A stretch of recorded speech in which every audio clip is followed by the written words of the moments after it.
Avis vascular centre మన దేశంలోనే the best varicose vein hospital. అమ్మ, ప్రతిరోజు కూడా మనము అంటే ఆ రోజు ఎలా గడుస్తుంది అన్నది పొద్దున మనం చేసే పని బట్టే ఆధారపడి ఉంటుంది కదమ్మా.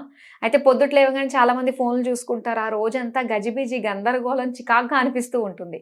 అయితే అసలు ఉదయం లేవంగానే ఏం చేయాలి? లేచిన వెంటనే ఎలాంటి శ్లోకాలు చదువుకుంటే మంచిదంటారు? లేవడానికి కూడా ఒక పద్ధతి చెప్పారమ్మా మన పూర్వులు. లేవడానికి కూడా?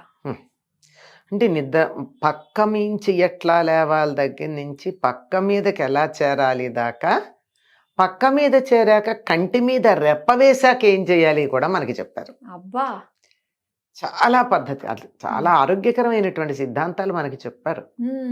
అందులో నిద్ర ఎలా లేవాలి అంటే ప్రశాంతంగా లేవాలి.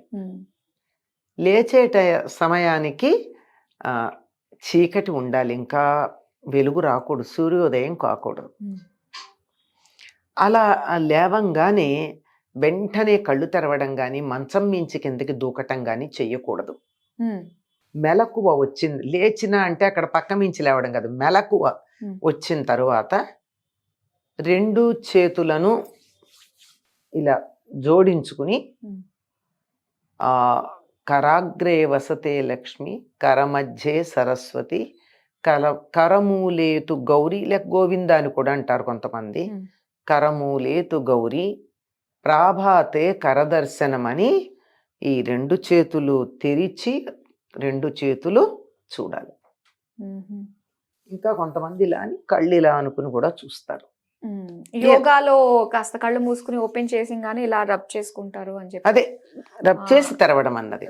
ఎందుకంటే అరచేతులకు చాలా శక్తి ఉందమ్మా, నాడీ మండలం తాలూకు కొసలు ఉంటాయి గనక ఇవి ఇలా అనుకోవడం వల్ల అవి యాక్టివేట్ అయ్యి ఇలా కళ్ళ మీద ఇలా పెట్టుకున్నట్టయితే ఒక పిరమిడ్ ఎఫెక్ట్ వచ్చి కంటికి చల్లదనం కలుగుతుంది.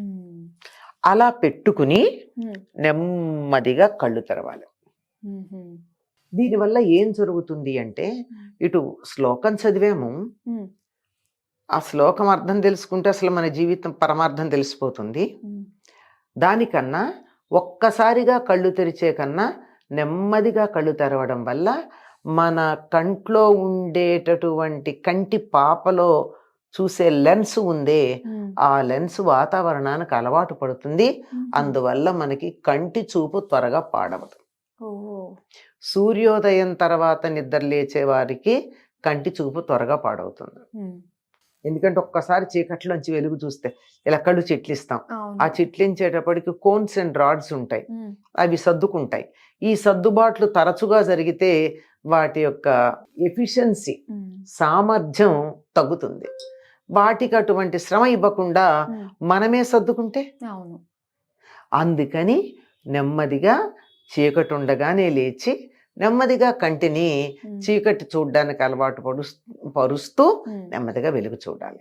ఇంకా ఆ తర్వాత చెప్పే శ్లోకం ఉందే, కరాగ్రే వసతే లక్ష్మి, చేతి పై భాగంలో లక్ష్మి ఉంటుంది, కరమధ్యే సరస్వతి, కరమూలేతు గౌరీ, చేతి యొక్క మొదటి భాగం ఇది, ఇక్కడ లక్ష్మి గౌరీదేవి ఉంటాయి అని. అంటే నేను నిద్ర లేచి ఎవరి మొహం చూశానో, ఇవాళ నా రోజు ఇట్లా ఉంది అని ఎవరిని కూడా మనం నిందించే అవకాశం లేకుండా నా చెయ్యే నేను చూసుకుంటా. నా చెయ్యి అంటే మళ్ళీ ఇదేమన్నా దరిద్రమా? కాదు. ఇది ఎట్లాంటిది, నా చేతి మొదళ్లలో లక్ష్మీదేవి ఉంది, మధ్యలో సరస్వతీదేవి ఉంది, ఈ మొదటి భాగంలో గౌరీదేవి ఉంది. అంటే ఏమిటి అర్థం? మూడు శక్తులు, అంటే ఇచ్ఛా జ్ఞాన క్రియాశక్తులు. ఇచ్ఛా జ్ఞాన క్రియాశక్తులు ఏమిటది? కరాగ్రే వసతే లక్ష్మి, చేతి మొదట్లో లక్ష్మీదేవి ఉంది, పని చెయ్యి సంపద వస్తుంది. పుస్తకం చేతిలో పట్టుకో జ్ఞానం వస్తుంది. పని చెయ్యాలంటే ఇది అవసరం, శక్తి కావటానికి. ఇది చేయడానికి కావలసిన శక్తి ఇక్కడ ఉంది కనుక నీ భవిష్యత్తుకి, నీ తలరాతకి నువ్వే కర్తవి. అంతా నీ చేతుల్లోనే ఉంది, అంతా నీ చేతల్లోనే ఉంది. అంతే కదా, చేతలు ఈ చేతులతో ఉన్నది అని నిద్ర లేస్తూ మనని మనం భుజం తట్టుకుని మనం చురుకుగా ఉండాలి, పని చెయ్యాలి, దానికి కావాల్సిన జ్ఞానాన్ని సంపాదించుకోవాలి. దానితో మరంత నేర్పుగా మెలకువలు తెలుసుకుని మరి కార్యాలని సాధించాలి.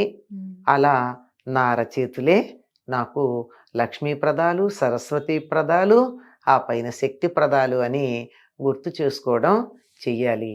దీని అర్థం తెలిసి ఈ పని చేస్తే ఒకటి మన ఆదర్శం తెలుస్తుంది, ఇంకొకటి కంటి చూపు మెరుగవుతుంది. అంతేకాకుండా నిద్ర లేవగానే మంచం మించి దూకడం ఆరోగ్యానికి మంచిది కాదు. అలాగే నైట్ మనం పడుకుని మార్నింగ్ లేచే టైంకి మొత్తం అంతా కూడా శక్తి అంతా కూడా మనలో ఉంటుంది. ఒకేసారి కళ్ళు ఓపెన్ చేస్తే ఆ శక్తి అంతా కూడా దేని వైపు చూస్తామో దాని వైపుకి వెళ్ళిపోతుంది అని చెప్పేసి అంటూ ఉంటారు. ఒక అదేమో రకంగా. అట్లా ఏమో కాదు, ఆ. అట్లా కాదు కానీ ఆ.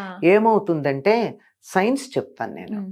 మనం పడుకున్నప్పుడు ఎలా ఉంటుంది, మన రక్తనాళాలు భూమికి సమాంతరంగా ఉంటాయి, ఉమ్. అవునా? అవును. లేస్తాం, లేచి కూర్చుంటే గుండె నుంచి రక్తం పైకి వెళ్ళాలంటే ఎటు వెళ్ళాలి, మెదడుకి వెళ్ళాలంటే పైకి వెళ్ళాలి కదా. ఉమ్. ఒక్కసారిగా గుండె అనే యంత్రం ఉమ్. వెంటనే మార్చుకోవడం కష్టం అవుతుంది. ఉమ్. కనుక మంచం మించి లేచి దూకకుండా లేచి ఒక్క నిమిషం కూర్చుని ఆ తర్వాత నెమ్మదిగా వంగి భూదేవికి నమస్కారం చేసుకుని వెళ్ళామనుకో, ఉమ్. రక్త ప్రసరణ బాగుంటుంది. ఎవరైతే నిద్రలేవంగానే మంచం మించి దూకి వెళ్లకుండా ఒక నిమిషం కూర్చుని పెడతారో వాళ్ళకి పక్షవాతం వచ్చేటటువంటి అవకాశం ఉమ్. 100కి 25% మాత్రమే ఉంటుంది, 75% పోతుంది. ఓహో. అంతేకాదు ఉమ్.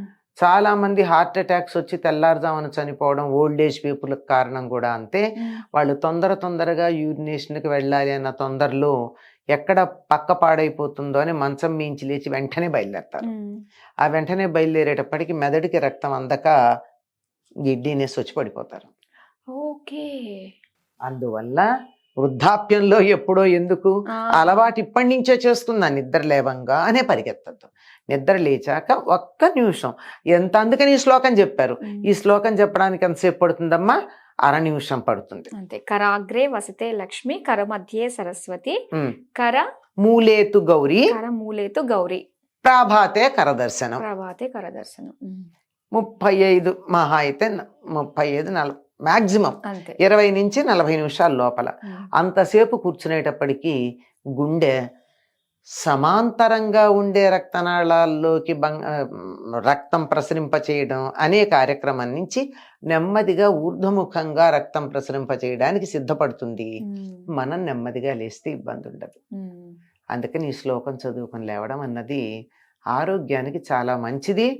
తర్వాత మనం బాగుపడడానికి కూడా పనికొస్తుంది. ఉమ్. ఇది ఎప్పుడో అయి పెద్ద అయినాక చేద్దాం అనేది కాదు, ఇది చిన్నప్పటి నుంచి చిన్నప్పటి నుంచి అలవాటు చేయాలి పిల్లలకి. ఉమ్. నిద్ర లేవంగానే ఉమ్. చేయాల్సిన పని ఇది అని చెప్పాలి. ఓకే అమ్మా, చక్కగా లేచిన వెంటనే చదువుకునే శ్లోకం గురించి, అందులో ఉండే సైంటిఫిక్ రీజన్స్ గురించి మాకు తెలియజేసినందుకు ధన్యవాదాలు.